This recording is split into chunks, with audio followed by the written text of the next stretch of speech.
سرمایہ کاری اور مالیاتی حلقوں میں خبر نے کھلبلی مچا دی کہ روس نے اپنا 70% سونا فروخت کر دیا۔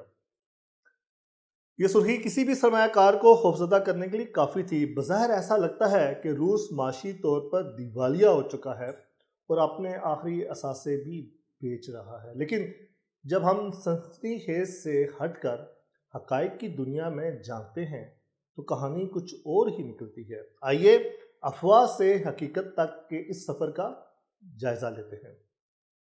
افواہ کیا تھی؟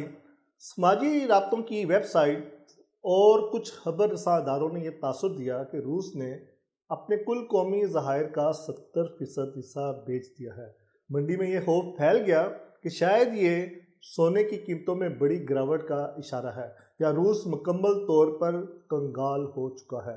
حقیقت کا آئینہ دو مختلف خزانوں کا فرق ہے۔ اس خبر کی تہہ تک پہنچنے کے لیے روس کے مالیاتی ڈھانچے کو سمجھنا ضروری ہے۔ روس کے پاس سونا رکھنے کے دو مختلف ذخائر ہیں،